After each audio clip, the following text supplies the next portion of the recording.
Welcome to Power Query video number 6. Hey, if you want to download this file or any of the other files, we have .xlsx files. There's 5 data source files you can download. Click on the link below the video.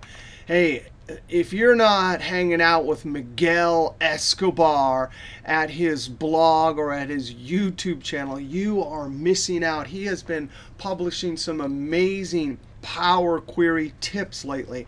Now we're going to take some of Miguel's awesome tips for importing Excel workbooks in this video and see if we can't import some workbooks, build some pivot tables, and then update the folder with all the files and see if everything will update.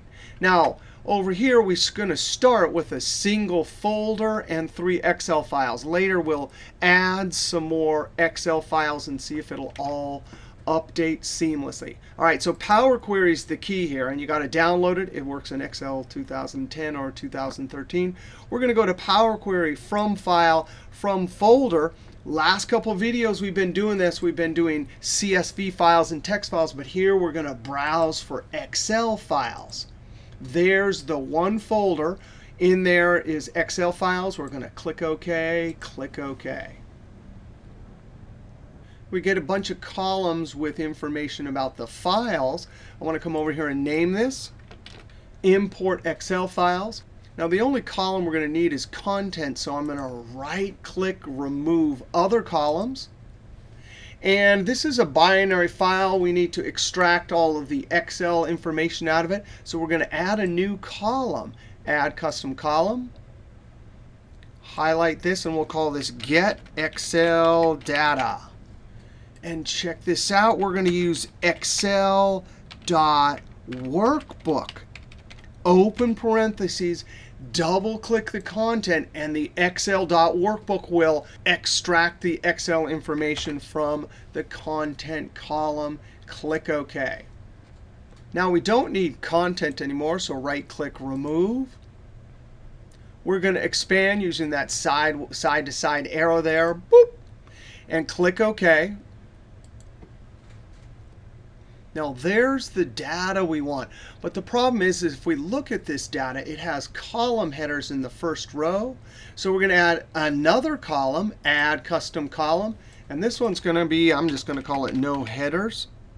And check this out, Table.PromoteHeaders. Open parentheses. And it's the data we want. Get Excel data, double click. Close parentheses, and click OK. Is that totally a hot tip? Check this out. Thanks to Miguel Escobar. Look at that. What a simple little formula there. Now, we don't need any of these other columns, so I'm going to right-click Remove Other Columns.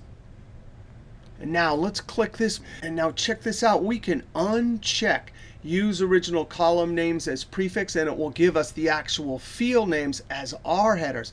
That's another tip I got from Miguel. I didn't have the latest version, the November update for Power Query, and that just came in. So click OK. You got to be kidding me. Boom, look at that. Here's all of the steps. We can come over to View, Advanced Editor. There they are. Click Done. Now we can home. Load to, and we're going to dump it right on a new sheet as a table and load. Now, I think we're going to have some errors here, but we can go back and fix. You can see the date. I didn't import it as a date. So as soon as this comes in, I'm going to double click to edit this and check each one of the data types. Any is fine. We'll put this one as date. Sales. How about decimal? And store ID, I'm going to change that to text. There's the new line added in our query. Save, updating here. And check that out. There we go. Now we're going to make a quick pivot table so when we dump some new folders in that folder, it'll all update. I could go to Insert, Pivot Table, or Alt-NV. I'm going to put it on existing sheet just so we can check it out in action. F1, click OK. How about Let's drag sales down to values, store idea down to rows, right-click number formatting, maybe something like currency. Click OK. Design, report layout, outline or tabular. I'm going to do outline. Analyze, insert slicer, and let's add city.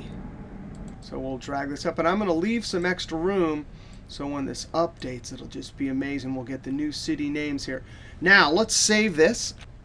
All right, now I'm going to go over to Windows Explorer and add 2 new files. There we go, San Francisco and Tacoma Excel files. Now we go back over here, go up to Data, and refresh all. Over here, the query is updating. The query has updated. Control down arrow. We got some new records. Control home. I still can't figure out how to do it all in one swoop, but right-click, refresh the pivot table, and boom, look at that. That is just simply amazing. And boom, wow. So we had all those files imported through Power Query and into a pivot table. When we put new files in that folder and refresh, everything updates. Man, I love hanging out on our awesome online Excel team. We'll see you next video.